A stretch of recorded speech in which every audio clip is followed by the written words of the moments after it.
Assalamualaikum warahmatullahi wabarakatuh. Perkenalkan, nama saya Syaida Asmawanina dari kelas S22B. Di sini saya ingin menjelaskan tentang musako.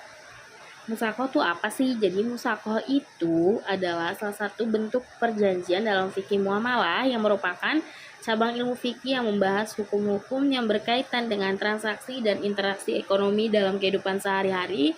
Dalam konteks musako terdapat beberapa konsep yang ketentuan yang perlu dipahami teman-teman. Jadi untuk definisi musako ini adalah perjanjian antara pemilik lahan atau musakil dan orang yang melakukan usaha tanaman atau musako, di mana musako berkomitmen dengan merawat dan mengelola tanaman di lahan milik musakil dengan imbalan sebagian atau seluruh hasil panen.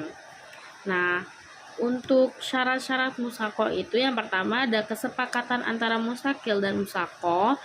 Kedua itu adalah lahan yang disewa atau dikerjasamakan harus jelas batas-batasnya.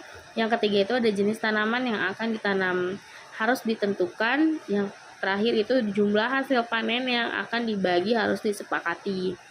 Nah, itu untuk syarat-syarat musako. Terus pembagian hasil panennya gimana gitu. Untuk pembagian hasil panen dalam musako dapat disesuaikan dengan perjanjian antara kedua belah pihak. Nah, umumnya ada beberapa metode pembagian hasil seperti pembagian hasil secara persentase atau pembagian berdasarkan jumlah tenaga kerja atau biaya yang diperlukan. Nah, untuk kewajiban musako ini memiliki tanggung jawab untuk merawat tanaman, menyediakan input seperti benih dan pupuk, serta melakukan usaha-usaha yang diperlukan untuk memastikan pertumbuhan tanaman dan hasil panen yang maksimal. Nah, untuk durasi musako ini dapat ditentukan dalam perjanjian. Jika tidak ada ketentuan khusus, maka durasi musako dianggap berlangsung selama satu masa tanam. Nah, hak musakil ini haknya untuk memantau proses perawatan tanaman yang memastikan bahwa musako memenuhi kewajibannya. Musakil juga berhak menerima bagian hasil panen sesuai dengan perjanjian. Nah, perjanjian musako dapat dibatalkan jika salah satu pihak tidak memenuhi kewajiban atau terdapat pelanggaran lainnya. Namun pembatalan ini harus sesuai dengan ketentuan-ketentuan yang berlaku dalam fikih muamalah. Nah, untuk prinsip-prinsip musako diambil dalam syariah Islam yang menekankan keadilan, transparansi, dan tanggung jawab dalam berbagai transaksi ekonomi. Hukum musako menjadi bagian dari upaya dalam Islam untuk mengatur hubungan ekonomi dengan menjaga keseimbangan antara hak dan kewajiban para pihak yang terlibat. Nah, mungkin ini untuk contoh dari musakil.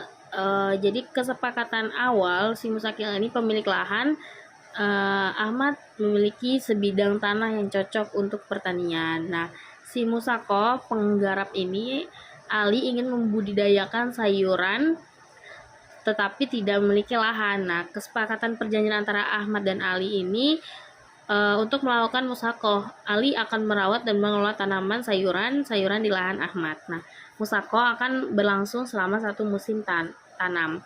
Nah, pembagian hasilnya, Ahmad dan Ali sepakat untuk pengambilan hasil 50/50 setelah panen. Ini termasuk hasil sayuran yang ditanam oleh Ali di lahan Ahmad. Nah, kewajiban Ali bertanggung jawab menyediakan benih, pupuk, dan melakukan kegiatan pemeliharaan seperti penyiraman, pemupukan, dan pembersihan lahan. Ali juga harus melapor kondisi tanaman kepada Ahmad secara berkala. Nah, kewajiban Ahmad memberikan izin kepada Ali untuk menggunakan lahan dan memastikan bahwa lahan tersebut memiliki batas yang jelas. Nah, Ahmad memiliki hak untuk memantau kondisi tanaman dan memastikan bahwa Ali memenuhi kewajibannya.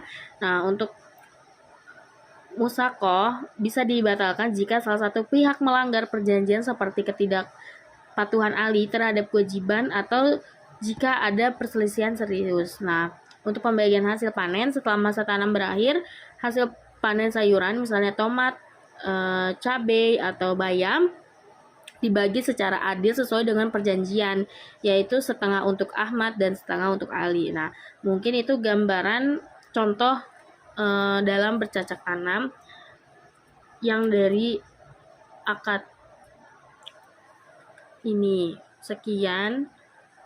Apabila ada salah kata, wassalamualaikum warahmatullahi wabarakatuh. Terima kasih.